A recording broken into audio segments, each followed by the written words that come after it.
আমাদের জীবনে ভজন শুরু হয় কখন? ভজন কখন শুরু হয়? ভজন তখনই শুভারম্ভ হয় যখন মানুষ একটা অনুভূতি বা একটা সিদ্ধান্ত সে নিজের জীবনে গ্রহণ করে। ধ্যান দিন।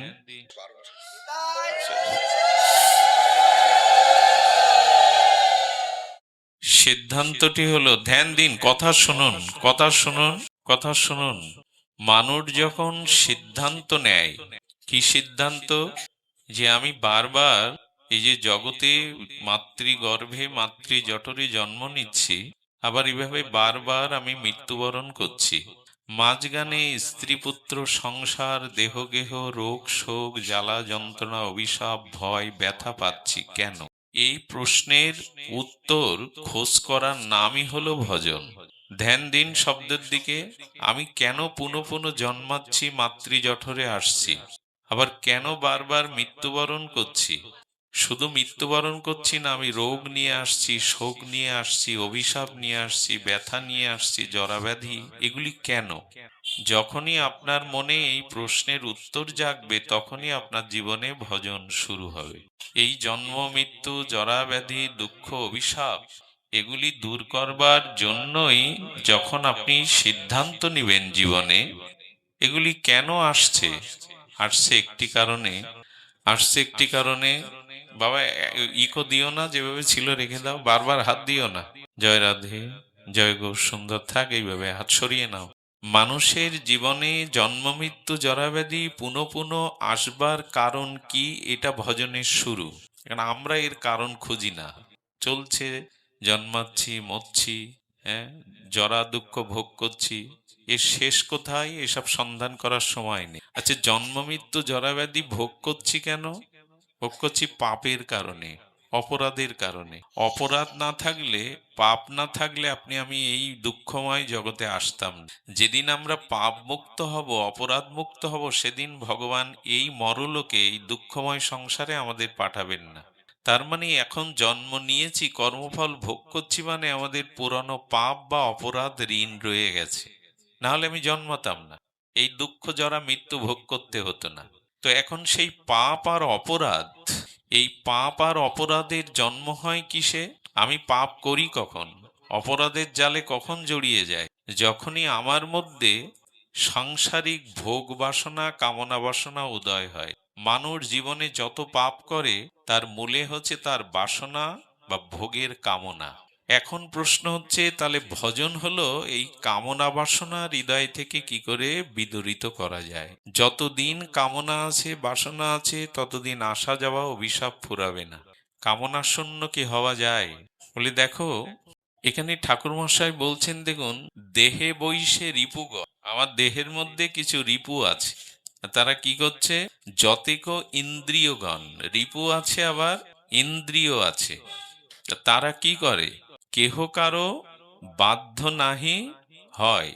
চোখের বাধ্য কর্ণ নয়, কর্ণের বাধ্য চোখ নয়। তো আমার কোন রিপু আমার বশে নাই। কেউ কারো কথা শোনে না, শুনিলে না শোনে কান। এই যে হরি কথা এত শুনছে, সৎ হও, পাপ কার্য থেকে নিজেকে বিরত রাখো।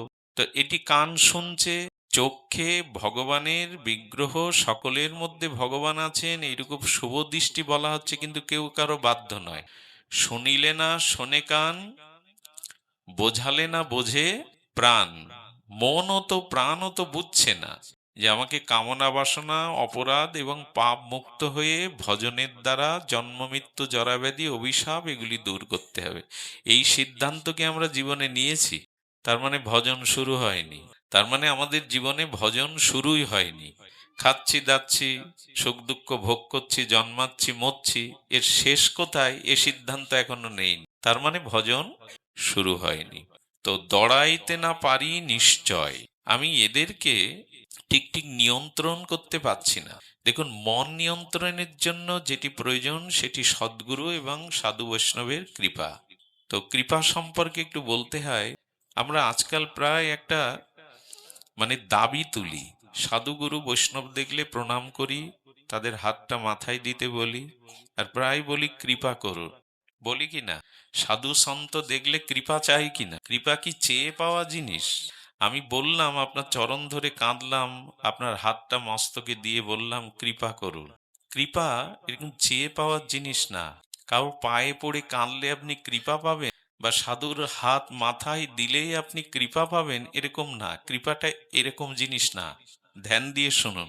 সূর্যর উদয়ে আপনার ঘরের দুয়ারে সূর্যের কিরণ এসেছে, আলো এসেছে, তো সূর্য কি আপনাকে চিৎকার করে বাক্যের দ্বারা বলবে, ওগো আমি উদয় হয়েছি, আমি আলো রূপে জ্যোতি রূপে তোমার ঘরের দুয়ারে এসেছি, তুমি দুয়ার খুলে আলো ঘরে নাও? সূর্য আপনাকে বলবে চিৎকার করে? কথা বলুন, বলবে কি? সে যে উদয় হয়ে কিরণ হয়ে আপনার ঘরের দুয়ারে এসছে, এখন আপনার প্রয়োজন ঘরের দুয়ারটা খুলে দেওয়া, যাতে কিরণটা ঘরের মধ্যে প্রবেশ করে।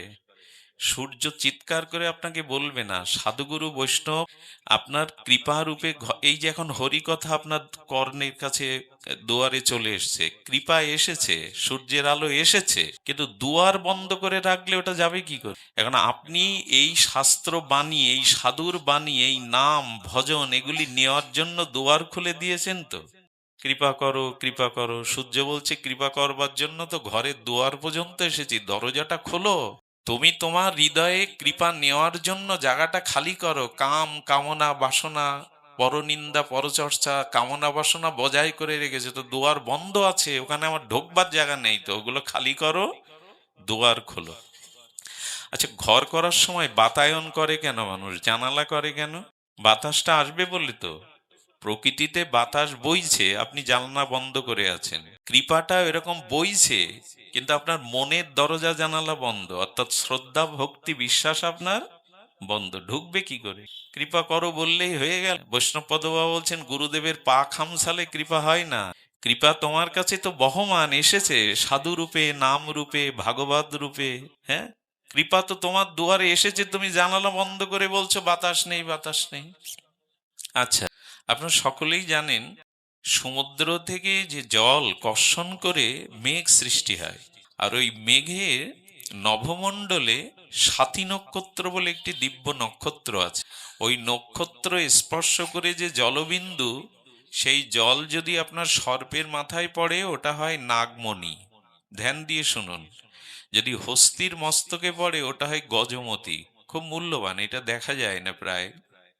আর যদি সমুদ্রের ঝিনুক বা শুক্তির মধ্যে পড়ে ওটা হয় মুক্তা। কি হয়? মুক্তা হয়।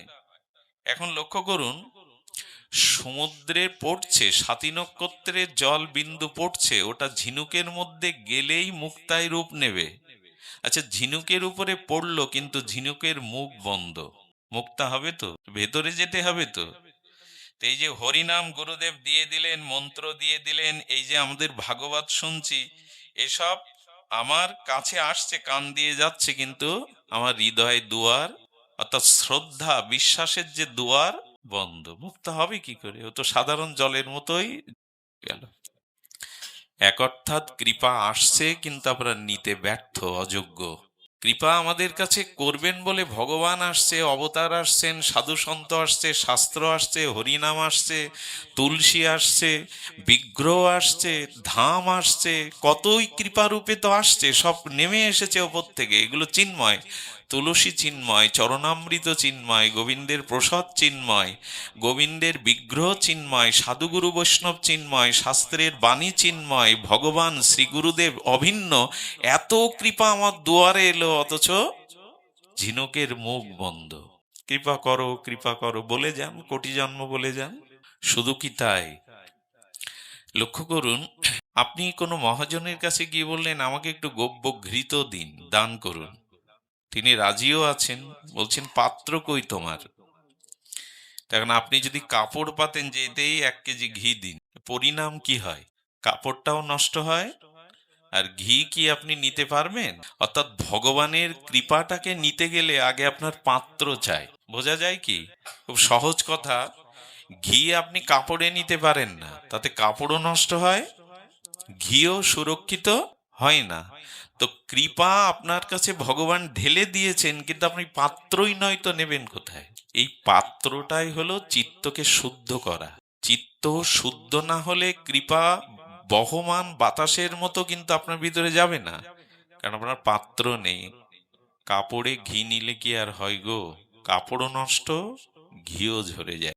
তপ্ত বালুর উপরে বৃষ্টির জল পড়লে শুকিয়ে যায়, কিন্তু জলাশয় বা জলের পাত্রে জলটা পড়লে কয়েক মাস স্থায়ী হয়। এটা বৃষ্টির দোষ না, পাত্রের দোষ।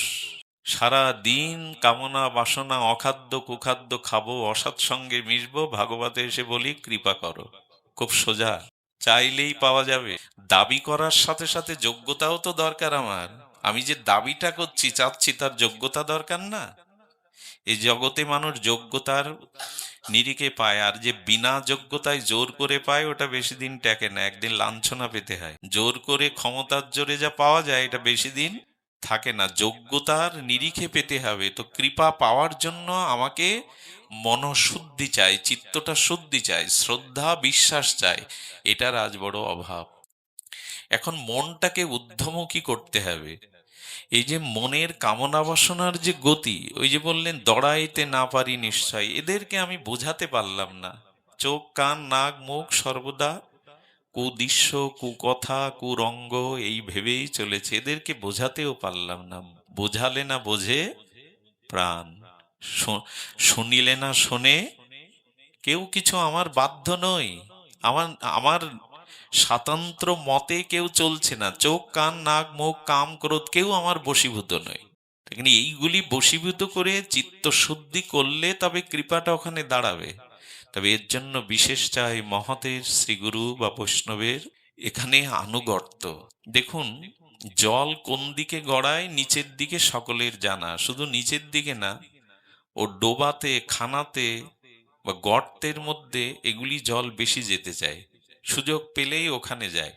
আমার মনও তেমনি সংসারের ভোগ বাসনার দিকেই যেতে চায়, অন্যখানে যেতে চাই না। তো এখন এই যে নর্দমার ড্রেনে দূষিত জল প্রদূষিত হয়ে গেছে, পোকামাকড় হয়ে গেছে, জল আপনি 5 তলায় তুলুন মোটর দিয়ে, বিন্দু বিন্দু করে আবার ওর গতি নিচের দিকে আসবে। এখন এই জলকে আপনাকে উপরে তুলতে হবে। যদি তা করতে চান, ওই দূষিত প্রদূষিত জলটা পাত্রে এনে নিচে জাল দিতে শুরু করুন, তাপ দিতে শুরু করুন। জলে যদি কড়াইতে পাত্রে জাল দেন আগুন দিয়ে, জল কোথায় যাবে? নিচের দিকে। কোথায় যাবে? কেন? যে নর্দমায় যাচ্ছিল, ড্রেনে যাচ্ছিল, পোকামাকড় হচ্ছিল, সে জল আকাশে উঠছে, কারণ ওর পিছনে কি দেওয়া হচ্ছে। তা আপনি যখন চিত্ত শুদ্ধ করে নিষ্কপটে নিরপরাধে হরিনামের তাপ ভজন করতে থাকবেন, হরিকথা শুনতে থাকবেন, নিত্য নিরন্তর কপটতা শূন্য হয়ে লোক দেখানো ভাব ত্যাগ করে, মান যশ খ্যাতি ত্যাগ করে যথাযথ যখন ভজনের তাপ দেবেন, তখন মন আর নিচের দিকে না গিয়ে জলের পাত্রে আগুন দেন। জল আর নিচের দিকে যাবে না, ড্রেনে যাবে না, আকাশে উঠবে। সব হচ্ছে, ভোজন হচ্ছে, ভজন নেই। দামোদর মাস চলছে, এখনো মানুষ জিজ্ঞাসা করে বাবা কি খেতে নেই, কি খাবো? খাওয়াটাই সব। কি ভজন করব, কতটুকু নিয়ম করে হরিনাম হরিকথা বলবো, এইসবের বিষয় নেই। খাবো কি, নিষেধ কি, কি খেতে হয় কি খেতে নেই, এই নিয়েই আছে। ভজনের তাপ দিতে হবে। আচ্ছা লক্ষ্য করুন তো, কোনো পক্ষী বা কোনো প্রাণীর ডিম তা দেওয়া ছাড়া সেখান থেকে সেই ডিম প্রস্ফুটিত হয়ে শাবক বেরোয় কি তা ছাড়া? এই যে মরগ মুরগির ডিম 1000 বছর রেখে দিন, ওর থেকে বাচ্চা আসবে যদি মা তা না দেয়? কথা বলুন। তা আপনি ভজনে তাপ না দিলে, অর্থাৎ হরিনাম হরিকথা, নিত্য নিরন্তর ভগবানের চিন্তা, একটু ভগবানের ফুল তুলসী, সাধু সঙ্গে হরিকথা, এরূপ আপনাকে তাপ সৃষ্টি করতে হবে। কোনো পক্ষী তার ডিম্বতে তা দিয়ে তাপ না সৃষ্টি করলে তার থেকে শাবক বেরোয় না, ও পচে গলে নষ্ট হয়ে যায়। তো ভজন না করলে, ভজন যথাযথ নিষ্ঠা নিয়ম বিশ্বাসের শ্রদ্ধার সহিত না করলে, ওর থেকে ভক্তিও বেরোবে না, ওর থেকে শ্রদ্ধাও বেরোবে না। ওই ডিম 1000 বছর থাকলেও পচে গলে যাবে, ওর থেকে বাচ্চা আসবে না। তাপ দেন, তাপ আর হয়েছে, মালা নিয়ে বসলেই ঘুম আসে। অথচ গল্প, লুডু খেলা, টিভির সামনে ঘুম। তার মানে প্রমাণ হচ্ছে ভজনে আমার তা দেওয়ার অভ্যাস নাই। তাপ দেব কি করে? ডিম নিয়ে কিভাবে দেখবেন পাখিগুলো চোখ লাল হয়ে যায়, ধ্যানটা ডিমের দিকে থাকে। ওই তাপ দিতে দিতে ওর ভিতরে শক্তি সঞ্চার হয়ে ওই ডিমের মধ্যে থেকে একটা শাবক বেরোচ্ছে, বাচ্চা। তেমনি হৃদয়ে ভজন দিতে দিতে, হরিনাম দিতে দিতে, হরিকথা শ্রবণ করতে করতেই আর আপনার মধ্যে তখন প্রকাশ হবে, প্রেমের উদয় হবে, ভক্তির উদয় হবে।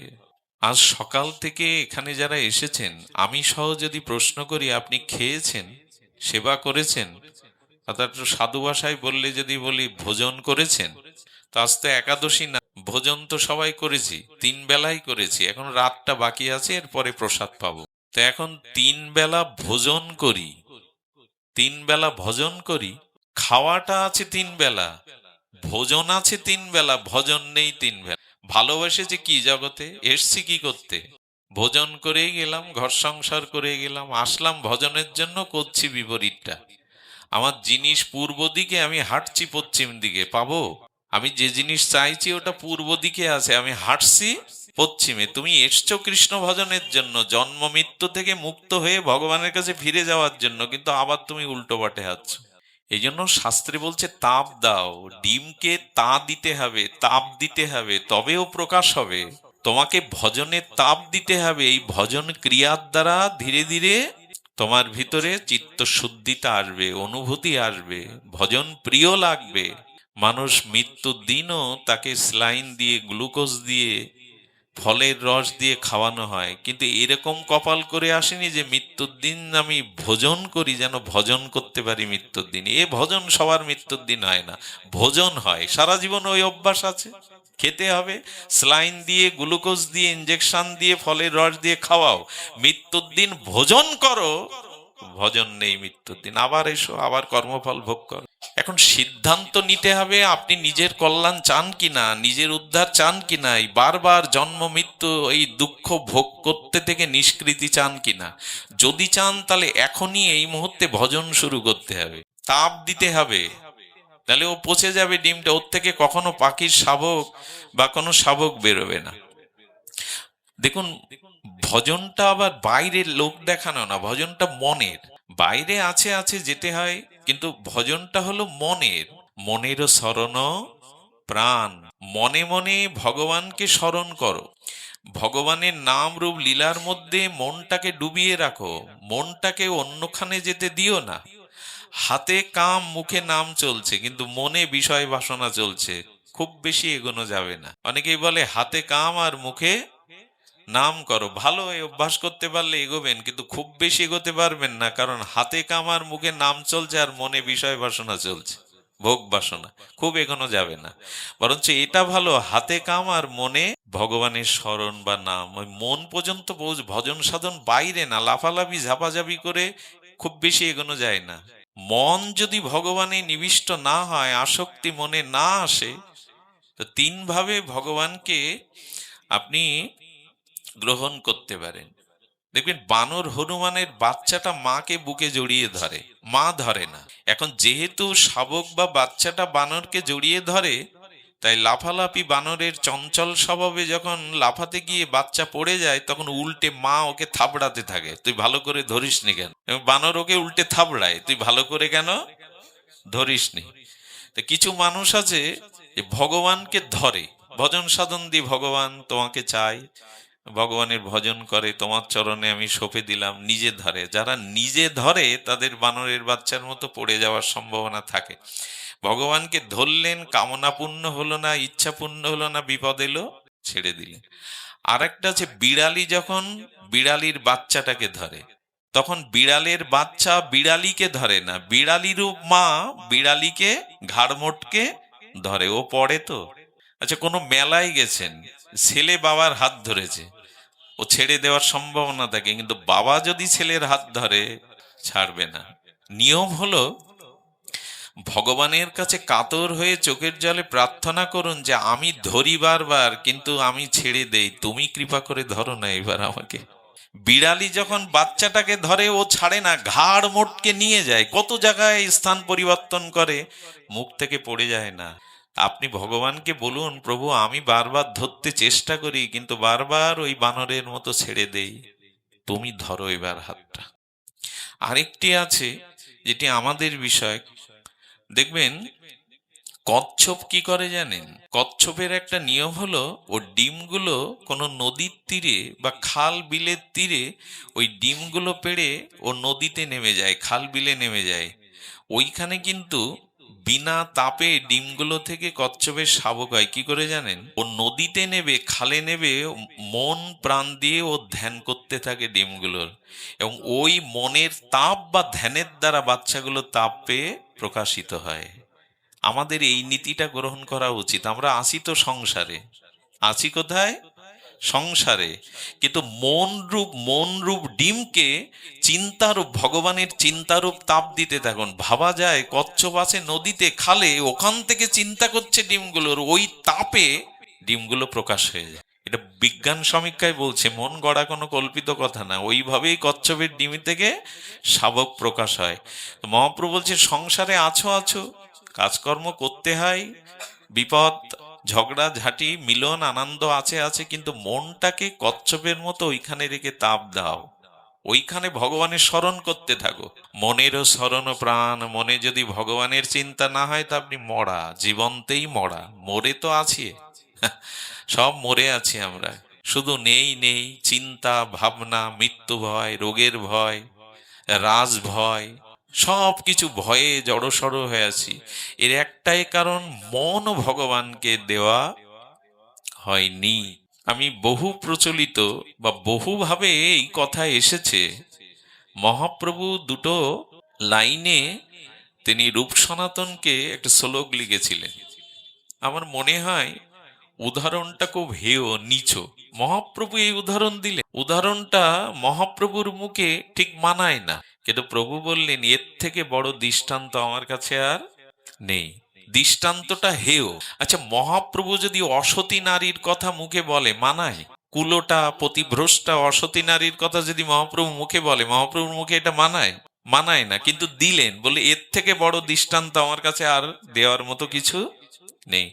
বলি সংসারে থাকো, কাজকর্ম চাকরি বাকরি থাকো, কিন্তু মন দিতে পারবে কি করে? পরবেশিনী নারী ব্যাঘ্রাপি গৃহকর্মসু তদেবা আসমাদনাত্ম নবসঙ্গ রসায়নাম। আহা, এটা দবির খার সাকর মল্লিক পরবর্তীতে যারা রূপ সনাতন রূপে জগতে বিদিত, সেই রূপ সনাতনকে তাদের পূর্বে প্রভু যখন তারা কর্মের মধ্যে, বিষয়ের মধ্যে ছিলেন, তখনই প্রভু পত্র লিখেছিলেন। ওরা উদ্ধারের জন্য নিবেদন বিজ্ঞপ্তি মহাপ্রভুকে জানিয়েছিল, তার উত্তরে মহাপ্রভু এই শ্লোকটা লিখেছিলেন। কেমন জানেন? বলে কোন রমণী যদি পতিভ্রষ্ট হয়, কুলোটা রমণী হয়, তার মানে পরপুরুষে মন দেয়, সে কি করে? সে সকালে উঠে আর বিছানায় যাওয়ার আগ পর্যন্ত নিশীথে সব কাজ ক্ষিপ্রতার সহিত, ব্যগ্রতার সহিত সব কাজ করে। খাওয়া দাওয়া, সংসার করা, গোছানো, সব কিছু, ছেলে মেয়ে প্রতিপালন, স্বামী সেবা সব করে, কোনোটাই ফাঁকি নেই। কিন্তু মনে মনে প্রতিক্ষণে সেই উপপতি পর পুরুষের চিন্তায় মগ্ন হয়। মনে মনে নব নব রসে, নব নব ভাবে সে পর পুরুষের রসে মিলিত হয়। আছে একজনের সংসারে, কাজ করছে, স্বামী সংসার দেখভাল করছে, কিন্তু পতিভ্রষ্টা কুলোটা রমণী যেমন ওই পরপুরুষের সাথে নূতন নূতন রসভাবনায় মিলিত হয়, এটা যদি কুলোটা অসতী নারী পারে, তুমি পারো না সংসারে থেকে পরমপতি ভগবানে মনটা দিতে, তার নাম রূপ চিন্তা করতে? এর থেকে দৃষ্টান্ত আর মহাপ্রভুর কাছে ছিল না বলেই এই দৃষ্টান্ত দিয়েছে। সংসারে থাকো, ক্ষতি নাই তো, এই ওই কচ্ছপের মতো খালে বিলে থাকো, ওই ডিমের দিকে মনের মননশীলতা দিয়ে তাপ দাও, ওরা ফুটে যাবে। তুমি এখানে বসে বৃন্দাবনের চিন্তা, রাধাকুণ্ডের চিন্তা, নিকুঞ্জবনের চিন্তা করো, সেটা বরঞ্চ ব্রজ একদিন তোমায় কৃপা করবে। কিন্তু বৃন্দাবনে গিয়ে যদি বাড়ির চিন্তা আর বইয়ের চিন্তা 10 বার করো, তুমি বৃন্দাবনে যাওনি। মনেই ভজন সাধন। এই জন্য ঠাকুর মশায়ের মহাবাণী কি বলেছেন? যদি হয় চিত্ত শুদ্ধি, তবে হয় প্রেম ভক্তি, তবে যায় হৃদয়ের ব্যথা। এই জন্ম মৃত্যু কর্মফলের ব্যথা সেই দিন যাবে যেদিন তোমার চিত্ত শুদ্ধ হবে, যেদিন তোমার হৃদয়ে প্রেম ভক্তি আসবে। কামনা কাম ক্রোধের বিপরীতে যেদিন প্রেম ভক্তি আসবে, সেই দিন সব ব্যথা যাবে, সব ব্যথা যাবে। এই ব্যথা দূর করার উপায়, এই জন্ম মৃত্যু জরাব্যাধির থেকে মুক্তির উপায় খোঁজ করার নামই হলো ভজন। সেই মনে করে ভজন করুন। 10-12টা কামনা নিয়ে, শত শত কামনা নিয়ে ভগবত ভজন করেন। আমরা তো কামনা মুক্ত হতে পারি না। চেয়ে বসি ভগবানের কাছে, আসলাম তো সংসারিক চাওয়া পাওয়া আর 10টা চেয়ে বসি, রোগের জন্য, শোকের জন্য, সন্তানের ভবিষ্যতের জন্য, সব সাংসারিক চাওয়া পাওয়া নিয়ে হাজির হয় ভগবানের দুয়ারে। ভজন করি যেটুকু, চাওয়া পাওয়া তার থেকে বেশি, যে কারণে ভজন পুষ্ট হয় না। ভজনে পুষ্টিতা চাই। ভজন পুষ্টি কেমন জানেন? আচ্ছা, মা সন্তানকে নিয়ম করে আহার আদি করাচ্ছে, কিন্তু সন্তানের ওজনও বাড়ছে না, বরবার কমে যাচ্ছে, এটা সুস্থতার লক্ষণ না অসুস্থতার লক্ষণ? তা আমি দীক্ষা নিয়েছি, হরিনাম করছি, হরিবাসরে যাই, সাধুসঙ্গ করছি, অথচ আমার ভক্তি পুষ্ট হচ্ছে না, ভক্তি বৃদ্ধি পাচ্ছে না, তার মানে আপনি রোগী। ভজন তো হবে পুষ্ট ভজন। পুষ্ট মানে পুষ্টিতার সহিত। আমরা সব কিছু খাদ্য খাই, তার মূলে কি? শরীরে যেটা পুষ্টিতা পায়। তা ভজনে পুষ্টি ভজন আনতে হবে। পুষ্টিটা কি জানেন? পুষ্টি ভজন হলো আমি যা ভজন করছি তাতে ভগবানের সুখ হচ্ছে তো, না শুধু যন্ত্রের মতো নিয়ম করছি, ফুল দিতে হয়, আরতি দেখাতে হয়, মালা নিয়ে বসতে হয়, শুধু কি নিয়ম পালন করছি না এর দ্বারা গোবিন্দের সন্তুষ্ট হচ্ছে, গোবিন্দ প্রীত হচ্ছে, রাধারানী আনন্দ পাচ্ছে তো? ভগবানকে সুখ নির্মল আনন্দ দেওয়ার নাম হলো পুষ্টি ভজন। রূপ গোস্বামী শব্দ বলেছে, এটা হলো পুষ্টি ভজন। আমাদের ভজন কি হচ্ছে জানি না। প্রেম ভক্তি যদি বৃদ্ধি না পায় হৃদয়ে, তবে জানবেন ভজন ঠিক ঠিক হচ্ছে না। ভজনে পুষ্টিটা আনতে গেলে আপনাকে ভগবানের সুখের দিকে, তার আনন্দের দিকে দৃষ্টি দিতে হবে। নিজের চাওয়া পাওয়া নিয়ে যদি সেখানে যান তো এটা হবে না, কোনোদিনই হবে না। এই জন্য আমাদের রাগ ভক্তি, আমাদের ব্রজ ভক্তিটা এখানে এমনই যে এখানে নিজের সুখের চেষ্টা যদি থাকে, নিজের সুখের চেষ্টা নিয়ে ভগবানের কাছে গেলে, তখন ভজন পুষ্টিতা না এসে কামনা পূরণের যন্ত্রের রূপে রূপ নেবে ভজন। আমি রাধারানী, গোপীরা গোবিন্দকে আঁচল পেতে দিয়েছে। রাসে রাসমঞ্চ থেকে গোবিন্দ অন্তর্নিহিত হলে গোপীরা গোপী গীতের দ্বারা সেই ক্রন্দনরত বিরহিণী গোপীগণ গোবিন্দকে অন্বেষণ করতে করতে গোবিন্দ যখন ধরা দিলেন, তখন ওদের স্নেহের আঁচল পেতে দিলেন গোবিন্দকে বসতে। আর বসতে দিয়ে 3টে প্রশ্ন করেছিলেন, হে প্রাণনাথ, হে মাধব, হে ব্রজেশ্বর, তুমি আমাদের 3টে প্রশ্নের উত্তর দাও তো। ভালোবাসলে যে ভালোবাসে, ভালোবাসলে যে ভালোবাসে তাকে শাস্ত্র কি বলে? আর ভালোবাসে না তবু ভালোবাসে, তাকেও বা কি বলে বিশেষণ দেওয়া যায়? কারা, কে সে যে আমায় ভালোবাসে না তবু আমি তাকে ভালো বেশে জিখেছি? আর আমি ধন জন জীবন যৌবন নিজের সবকিছু সমর্পণ করে দিয়ে, দেহ মন প্রাণ দিয়ে ভালোবেসেছি, কিন্তু তিনি ভালোবাসার মূল্যায়ন কখনো করেননি, ভালোবাসার মূল্য কখনো দেননি, তিনিও বা কে? গোপীর এই 3 প্রশ্নে গোবিন্দ উত্তর দিচ্ছে, শুনুন, বড় মার্মিক। অর্থাৎ শেষটা, যে আমরা দেহ ছেড়েছি, আমাদের দেহ মন প্রাণ কুলধর্ম বেদধর্ম নারী ধর্ম সব ত্যাগ করে গোবিন্দকে দিয়েছে, অথচ গোবিন্দ আমাদের থেকে দূরে চলে যায়। এই ভালোবাসা সর্বদা স্বীকার করে না। একে কি বলে? অকৃতজ্ঞ। যারা ভালোবেসে, যাকে সব কিছু দিলাম, সে ভালোবাসার বিনিময় আমাকে ফেলে চলে যায়, তো তাকে তো অকৃতজ্ঞ বলবো। গোবিন্দ হেসে বলছেন, আমাকে অকৃতজ্ঞ ভেবো না, আমি তেমন নই। তবে তোমাদের প্রশ্নের উত্তর দেই। বলছেন ভালোবাসলে ভালোবাসে, এগুলো দেবতারা। আপনি দেবতাদের পূজা করবেন, স্তুতি করবেন, সম্মান করবেন, অর্চন করবেন, তবেই দেবতা খুশি হয়ে আপনাকে কিছু দেবে। আপনি দেবতাকে খুশি করতে পারবেন না, দেবতার পূজা করবেন না, দেবতা কোনো জন্মেই আপনাকে কিছু দেবে না। এটাই নিয়ম। কিন্তু এটা নিয়ম, এটা হলো ব্যবসায়িক বৃত্তি। আপনি দোকানদারকে 30 টাকা দিলেন, 1 কেজি লবণ দিয়ে দিল, তারপর দোকানদারের সাথে আপনার সম্পর্ক ভালো রাখার আর দরকার আছে?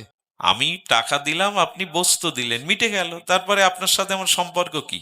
তো আমি ভজন করছি, বিনিময় দেব দেবী ভগবানের কাছে চেয়ে নিচ্ছি, এটা তো ব্যবসা হয়ে গেল। এতে প্রীতি কোথায়? কথা কি বোঝা যায়? এতে প্রীতি কোথায়? ঘর ভাড়া দিলে মাসে ভাড়া দিতে হয়, না দিতে পারলে ঘরের থেকে বেরিয়ে যেতে হয়। মার গর্ভে 10 মাস থাকি, ভাড়া চায় না, উল্টে আমাকে মানুষ করে বুকের দুধ দিয়ে। এই জন্য তো মার সাথে ব্যবসায়িক লেনা দেনা থাকে না, সন্তানের সম্পর্ক মায়ের সাথে ওরকম না।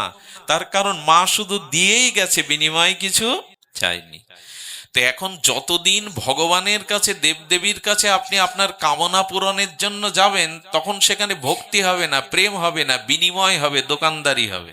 আচ্ছা, এত শুনি, তবু আমাদের ভেতর থেকে এগুলো যায় তো? এখনো মানুষ পাঠা বলি মানে, এখনো মানুষ ওজন মানে, কত কি মানে, আর কতকাল এসব করবে তুমি?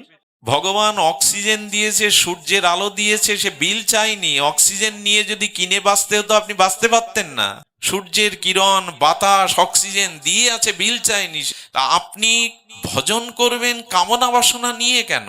কোটি জন্মও যদি কামনা বাসনা নিয়ে ভজন করেন, প্রেম ভক্তি হবে না, কামনা বাসনা পূরণ হবে, আর তাতে লাভের লাভ কিছু হবে না। রাজা হলেও একদিন মরতে হবে, ক্ষমতাবান হলেও একদিন জরাব্যাধিতে আক্রান্ত হতে হবে। সংসারে যতই ধনী মানি অর্জন করুন, সংসারে বার্ধক্য জরা এলে আপনি অভিশপ্ত হয়ে যাবেন, স্ত্রী পুত্র আপনাকে মানবে না। এগুলো জগতের ধর্ম। তা কামনা পূরণ করে কি করবেন? ভোগ করতে পারবেন না তো সারা জীবন, ভোগ করার ক্ষমতা থাকবে না। এই জন্য কামনা বাসনা চাওয়ার জন্য কেউ হরিভজনে আসবেন না, এগুলো নিষেধ করা হয়েছে। আমরা কামনা বাসনার জীব, ওই তালেই আছি সারা জীবন। মাথা নত হলেই আর 10টা চাওয়া, আমার ভালো করো, আমার মঙ্গল করো, আমার বিপদ দূর করো, আমার ছেলের চাকরি দাও, আমার মেয়ের ভালো পাত্র দাও। আর কত কি চাইবে? তার সুখের জন্য কি চেয়েছো তুমি? তার কাছে চাইছো? তাকে সুখ দিয়েছো তুমি নিজের সুখ জলাঞ্জলি দিয়ে? এই জন্য বললেন, যারা কামনা বাসনা নিয়ে ভগবানের কাছে আসে, এরা প্রেম পায় না, ভক্তি পায় না, কোনো কোটি জন্মেও পায় না। তো বললেন, এরা হলো ব্যবসায়িক বৃত্তি। দেবতারা স্তুতি করলে, প্রণাম করলে, খুশি হলে তোমাকে কিছু দেবে, না হলে দেবে না। দ্বিতীয় বলছেন, ভালো না বাসলেও কারা ভালোবেসে যায় সারা জীবন, বললেন এরা হলো পিতা মাতা। এরকম চরিত্র পৃথিবীতে আর কোথাও নাই। সন্তান ভালোবাসুক আর না বাসুক, খেতে দিক আর না দিক, সংসারে জায়গা দিক আর না দিক, সন্তানকে ভালোবেসে যাবে। দিল্লিতে এক মা ছিলেন, তো তার স্বামী মারা যায়, অনেক টাকা পয়সা রেখে যায়, বাড়িটা কয়েক কোটি টাকা দাম নিউ দিল্লিতে। তার ছেলে 25 বছর ধরে আমেরিকায়। যখন শুনলেন বাবা মারা গেছে, জানে বাড়িটার দাম কয়েক কোটি টাকা, 25 বছর পরে মায়ের খোঁজ নিচ্ছে, টেলিগ্রাম, মোবাইল করে, মা কেমন আছে, আমি তোমায় নিতে আসছি দিল্লিতে, আমার কাছেই থাকো, আমার নাতনি তোমার কথা খুব বলে। দিল্লিতে এলো, মার কাছে কদিন থেকে নিয়ে বিনিয়ে বাড়িটা বিক্রি করলো, ডলার করে টাকাটাও নিল, বিমানের টিকিটও কাটলো। মাকে বলছে, মা আমি বোর্ডিং পাসটা নিয়ে আসি, তুমি এখানে বসো। 4 ঘন্টা পরে মা খুঁজে দেখছে, বোর্ডিং পাস আনতে গেল, সন্তান কোথায় গেল। বিমানবন্দরে গিয়ে উনি খোঁজ নিয়ে দেখলেন, সেই বিমান 4 ঘন্টাকে ছেলে টাকা ডলার নিয়ে উড়ে গেছে, বুদ্ধি করে মাকে বসিয়ে রেখে গেছে। এরপর এক সাধু ওই মার কাছে প্রশ্ন করেছিল, এরপর যদি তোমার কাছে ফিরে আসে? বলে, সন্তান তো বুকে জড়িয়ে নেব খোকা, তুই না চাইলেও তোকে দিয়ে দিতাম আমি। এই হলো মা, এই হলো বাবা। আজকাল প্রায় সংসারে বৃদ্ধ বাবা মাকে নিয়ে একটা সমস্যা তৈরি হয়। পুত্রবধূদের দ্বারা, সন্তানের দ্বারা সিদ্ধান্ত নেয় বাবা মাকে কি করবো, যন্ত্রণা। খবরদার, এই জায়গাটায় ছাড় দেবেন না কেউ। পিতামাতা এমন একটা চরিত্র, যা পৃথিবীতে দ্বিতীয় কোনো চরিত্র এমনি পাবেন না। ওরা ভালো না বাসলেও ভালোবেসে যায় সারা জীবন, হাজার আঘাত করলেও, হাজার কষ্ট দিলেও তার মঙ্গল হোক, সন্তানের কল্যাণ হোক, এটা পিতামাতা সর্বদাই চেয়ে যায়। এই জায়গাটা নষ্ট করা ঠিক হবে না।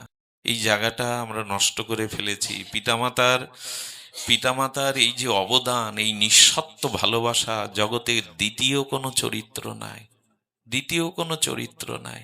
মার ভালোবাসা বলতে গিয়ে যদি আমরা ব্রজে যাই, উদ্ধব এসে দেখেছিলেন যশোদা, কৃষ্ণ যেদিন চলে গেল ব্রজ ছেড়ে, সেদিন থেকে যশোদা চোখ বন্ধ করে অন্ধ হয়েছিল। আমার কানাই নাই, লালা নাই, এই জন্য আমি কাউকে দেখব না। পারবেন তো? আমার লালা নাই, আমার আমার কানাই নাই, আসবে বলে গেছে, যেদিন আসবে সেদিন ওর মুখ দেখব।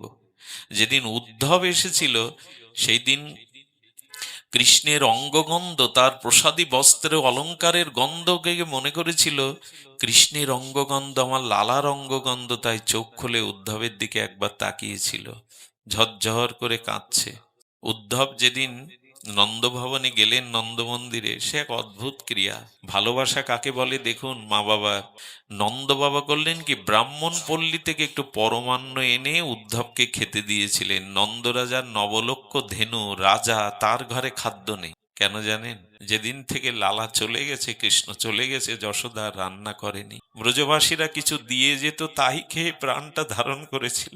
তুই নেই লালা, এই জন্য ওদের মুখে রান্না করেও খাদ্য ওঠেনি। শুধু এই মা, এই যে মায়ের, এই যে পিতার ভালোবাসা, নন্দ বাবা যশোদা ঘর থেকে বেরোতো না। উদ্ধব গিয়ে দেখেছিল সব দাস দাসীরা মিলে নন্দ বাবা যশোদা মা এমন কাঁদেন যে ওদের চোখের জলে জল মাটি ভেদ করে একটা নালা, খাল তৈরি হয়ে গেছে। ভাবতে পারেন এসব? কৃষ্ণের জন্য বিরহে তারা এমনি করে কাঁদছে। এই যে ভগবানের আসলে মিলন না হলে বিরহ হয়? আমাদের সাথে তো মিলনই হয়নি ভগবানের, তো বিরহ হবে কি করে? পাড়ার লোকের জন্য কে কত কাঁদে, বাড়ির কেউ ক্ষতিগ্রস্ত হলে, রোগগ্রস্ত মারা গেলে কাঁদে, পাড়ার লোকের জন্য কে কাঁদবে? তো ভগবানের সাথে আমাদের সম্বন্ধ হয়নি, তো বিরহ হবে কোথায়? সম্বন্ধ না হলে তার জন্য বিরহ? ভগবানের জন্য আমার চোখের জল আসবে কেন? সম্বন্ধই তো হয়নি। সম্বন্ধ হয়েছে দেহ গেয় স্ত্রী পুত্রের সাথে, তাই তাদের দুঃখে কাঁদি, তাদের না পেলে কাঁদি। ভগবানকে না পাওয়ার জন্য কাঁদি না, কারণ মিলনই তো হয়নি, তো বিরহ আসবে কোথায়? যার সাথে মিলন হয়নি সেখানে বিরহ আসবে? অনেকেই বলে একটু বিরহের কথা বলো, চোখের জলের কথা বলো। আরে আমার সাথে তো ভগবানের মিলন হয়নি, তো বিরহের দুঃখ আসবে কি? হয়েছিল ওদের। এমনি করে উদ্ধব মহাশয় নন্দ বাবার সাথে, হ্যাঁ, নন্দ বাবা বারবার জিজ্ঞাসা করছেন, আচ্ছা উদ্ধব, উদ্ধব তুমি বলো, আমাদের কথা না মনে পড়ুক, আমার লালার তার মার কথা মনে পড়ে না? যশোদার কথা বলে না? যশোদা ঝরঝর করে মুখ বুজে কাঁদছে, অপেক্ষায় আছে কি বলে, কৃষ্ণ আমার কথা ভাবে কিনা।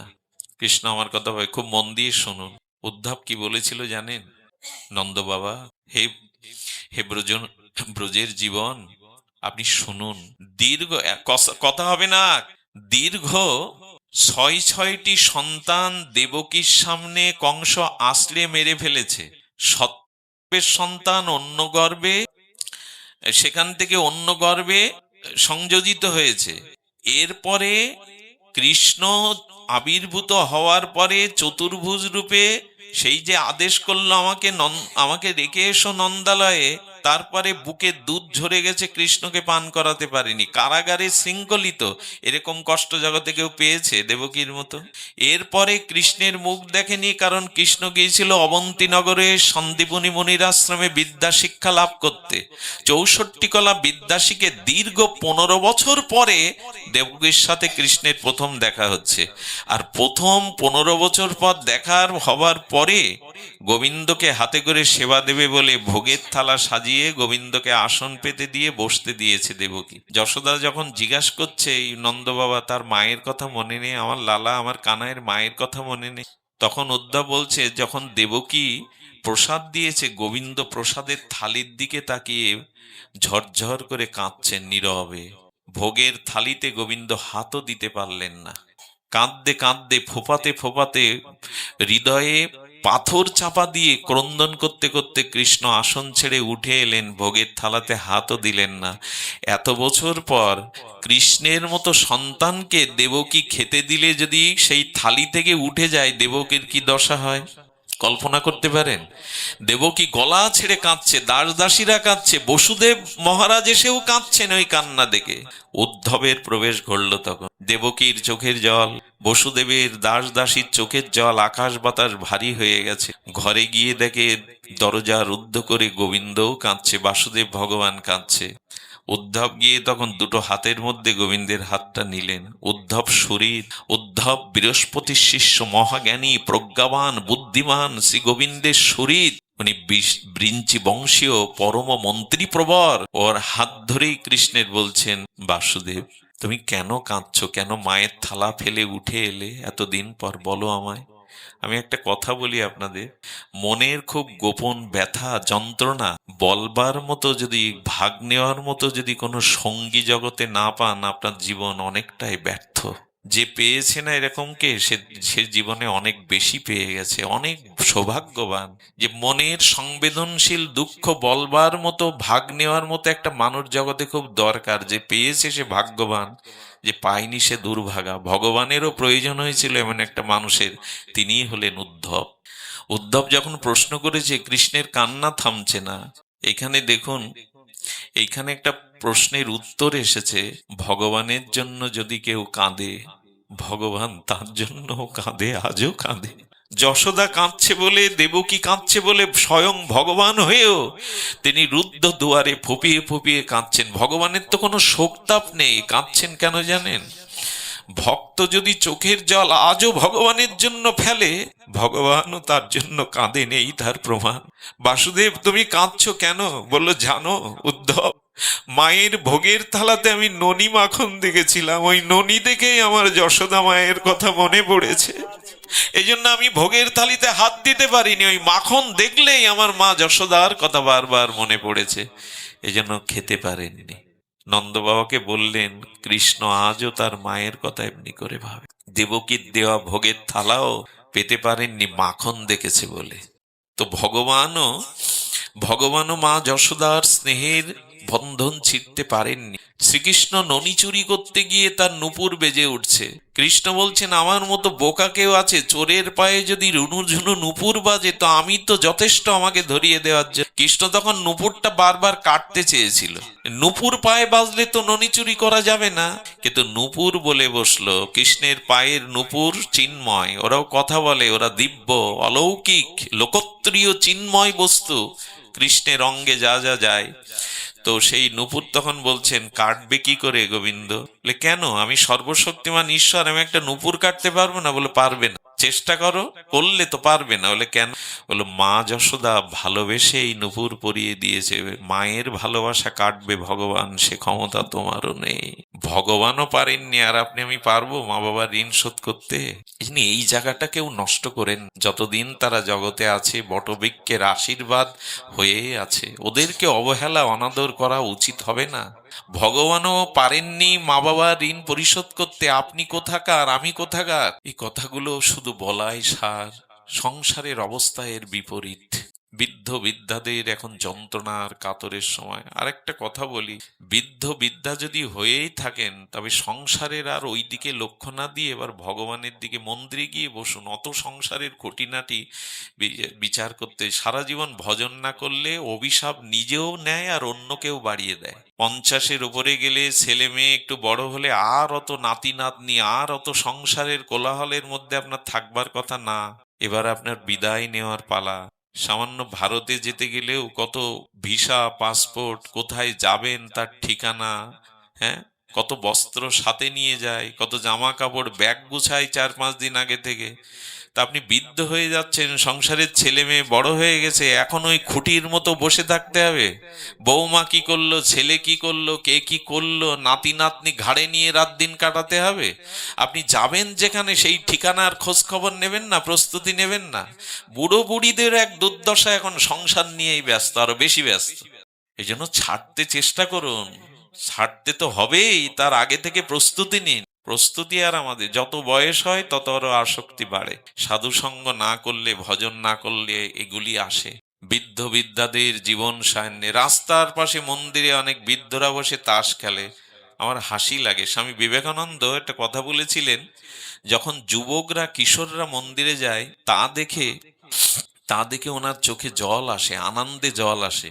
আর যখন খুব বৃদ্ধ বিদ্যারা মন্দিরে যায় লাঠি টাঠি নিয়ে, তখন স্বামীজি হাসেন। ওনাকে প্রশ্ন করা হলো, আপনার এই লক্ষণ কেন, হাসেন কেন?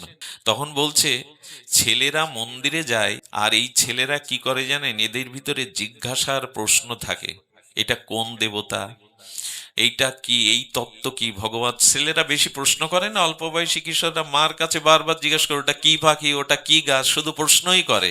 তো স্বামীজি বললেন, এইটুকু বয়সে যারা মন্দিরে গিয়ে ভগবত বিষয়ে জিজ্ঞাসা করতে থাকে, এই জিজ্ঞাসার উত্তর খুঁজতে খুঁজতে তারা বড় হয়ে যায়, জ্ঞানী হয়ে যায়।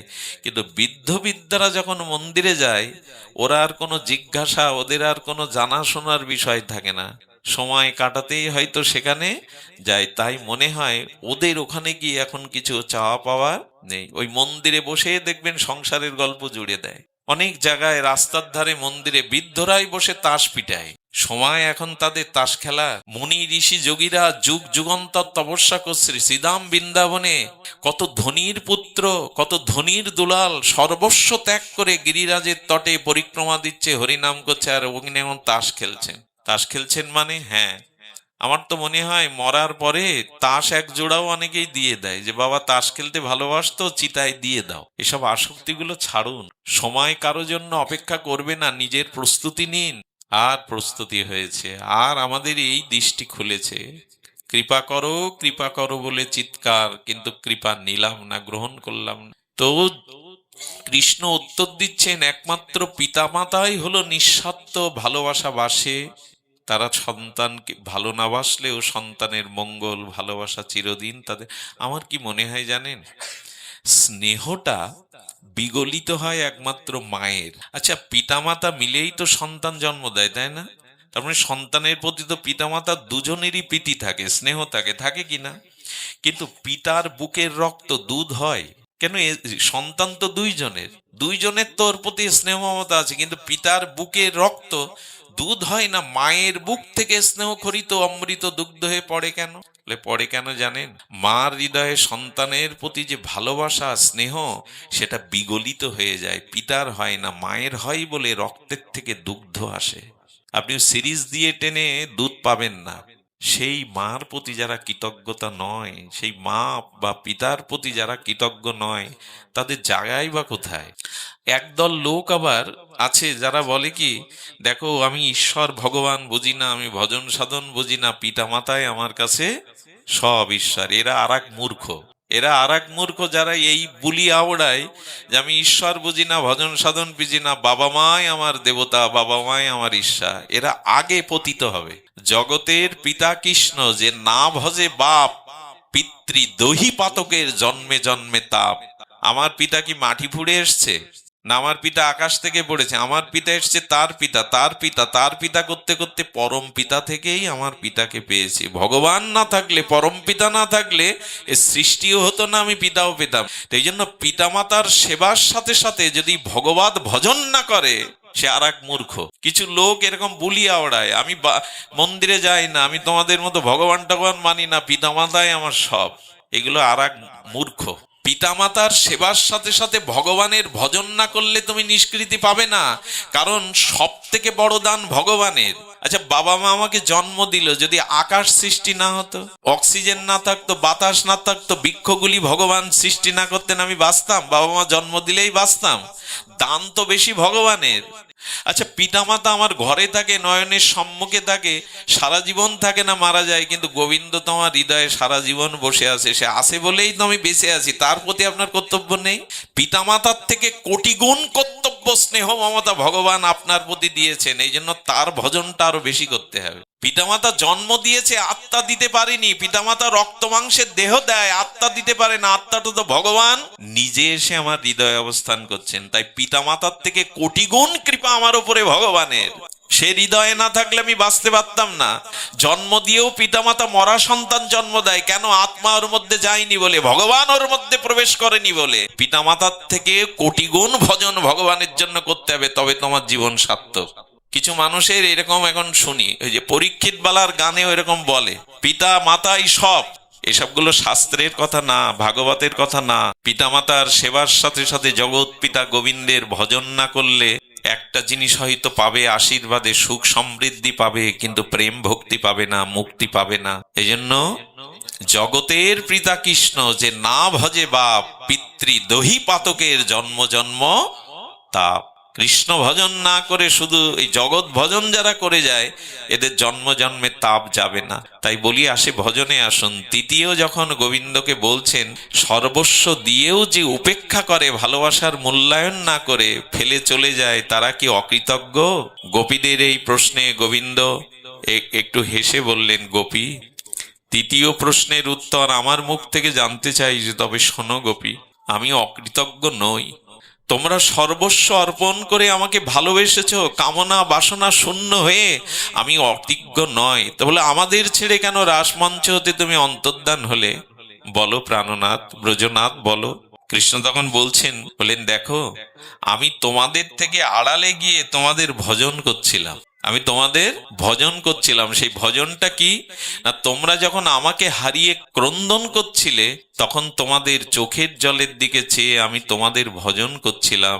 ভক্ত যখন ভগবানকে এমনি করে খুঁজে বেড়ায় চোখের জলে, তাদের ওই বিরহ বেদনা অশ্রু দেখে আমি দূর থেকে তাদেরই ভজন করি। শোনো গোপী, আমি ব্রজলীলাতে তোমাদের ঋণ পরিশোধ করতে পারলাম না।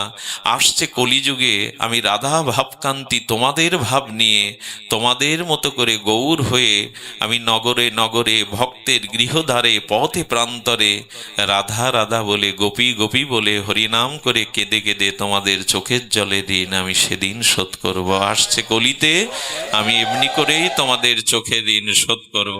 এই জন্য মহাপ্রভু এসেছিলেন, এসে এই কলিযুগে হরিনাম এবং সেই রাধা বিরহের দ্বারা তিনি নিজে কাঁদলেন, জগৎকে কাঁদালেন। আমরাও সেই কান্নার মধ্যে হরিনামের মধ্যে প্রবেশ করি। আমাকে ক্ষমা করতে হবে। বাসু অত্যন্ত অভিন্ন হৃদয়সু, রাতুলদা কয়েকদিন বলেছেন তারা আমার নিজজন, বাঁকা আমার নিজের মায়ের মাতৃভূমি, মামার বাড়ি। এখানে কেউ কিছু বললে, আমি দুপুরে এক পাঠে গেছি গাজীরহাটে, দুপুরে বাড়িও যায়নি, স্নানও হয়নি, এইভাবে দিনরাত। এখন আমাকে যেতে হবে এবার শালখালি কামালকাটি। সেই রাস্তাঘাটের অবস্থাও দুরূহ। ক্ষমা সুন্দর দৃষ্টিতে দেখবেন। এহেন আসর থেকে নিজেকে তুলে নেওয়াটা আপনাদের কষ্টের থেকে আমার কষ্টটাও আরো বেশি। এইভাবে ভক্ত সঙ্গ থেকে কিন্তু উপায় নাই। আমি আগে জানিয়েছিলাম, যদি মহাপ্রভু কৃপা করে, রাধারানীর করুণা হয়, আবারও আপনাদের মাঝে মিলিত হওয়ার অভিলাষ থেকে আজকের মতো হরিকথার এখানে বিশ্রাম। উঠবেন না, আমি রাতুলদাকে নিবেদন করছি হরিকথাকে আরো একটু এগিয়ে নেওয়ার জন্য। জয় রাধে, জয় নিতাই গৌর প্রেমানন্দে, হরি বল।